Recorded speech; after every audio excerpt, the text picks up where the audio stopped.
Once requirement analysis అనేది అయిపోయాక ఏం చేస్తారు? నెక్స్ట్ డెవలప్మెంట్, డిజైనింగ్, కన్స్ట్రక్షన్ ఇవన్నీ ఉన్నాయి కదా. మెయిన్ ఎజెండా ఏంటి?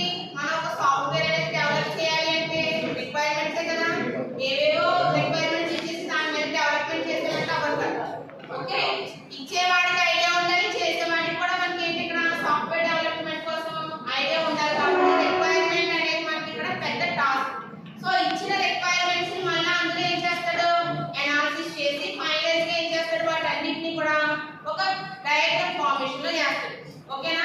హెడ్డింగ్ పట్టిన requirement analysis. It is the process of defining, managing. It is the process of defining, managing, documentation of ఏదైతే రిక్వైర్మెంట్స్ ఉన్నాయో వాటన్నిటిని కూడా ఏం చేస్తాం? డయాగ్రామ్ ఫార్మేషన్ చేస్తాం. ఏ లాంగ్వేజ్ యూజ్ చేసి? UML, unified modelling language. So ఆ లాంగ్వేజ్ యూజ్ చేసి మనం ఏం చేస్తాం? ఒక్కొక్క మోడల్ నుంచి ఒక్కొక్క డయాగ్రామ్స్ అనేవి వస్తాయి. ఓకే, సినారియో బేస్డ్ మోడల్ వచ్చేటప్పటికి that is one of the first model. అందులో ఏంటి మనకి యూజ్ కేస్ డయాగ్రామ్స్ ఒకటి ఉంటాయి, యాక్టివిటీ బేస్డ్ డయాగ్రామ్స్ ఒకటి ఉంటాయి. సో ఇక్కడ సినారియో బేస్డ్ మోడల్ ఎందుకు అంటే మనకి ఏదైతే ప్రాజెక్ట్ ఆర్ ప్రొడక్ట్ డెవలప్ చేస్తామో ప్రతి దానికి కూడా సమ్ ఫీచర్స్ అండ్ ఫంక్షనాలిటీస్ అనేవి ఉంటాయి. అవునా? సో ఇక్కడ ఏంటి మనకి సినారియో బేస్డ్ మోడల్ అనేది యూజ్ చేసి ప్రతి యూజర్ ఏదైతే ఫంక్షన్స్ ఫీచర్స్ ఎక్కువ ర్యాండమ్ గా యూజ్ చేస్తున్నారు, నెక్స్ట్ ఎంత యూజర్స్ ఏది ఎక్కువ అట్రాక్ట్ అవుతున్నారు అని చెప్పి మనకి ఏంటి సినారియో బేస్డ్ మోడల్ ద్వారా తెలుస్తున్నాం. సో దానివల్ల ఏంటి సాఫ్ట్వేర్ ఇంజనీర్ అనేవాడు ఈజీగా డెవలప్ చేయడానికి అవుతుంది. సో ఇందులో ఏంటి 2 టైప్స్ ఆఫ్ డయాగ్రామ్స్ అనేవి ఉంటాయి. యూజ్ కేస్ డయాగ్రామ్ ఒకటి, యాక్టివిటీ డయాగ్రామ్ ఒకటి. సో మీకు ఎగ్జామ్ పాయింట్ ఆఫ్ వ్యూ లో draw the use case diagram of library management అని అడగచ్చు, లేదంటే ఆన్లైన్ షాపింగ్ కి ఒక యూజ్ కేస్ డయాగ్రామ్ డ్రా చేయమని అడగచ్చు. ఓకే, సో అక్కడ మనం ఏం చేస్తాం? ఆన్లైన్ షాపింగ్ లో మనం ఏం చేస్తాం? కస్టమర్ అనేవాడు డైరెక్ట్ యాక్టర్.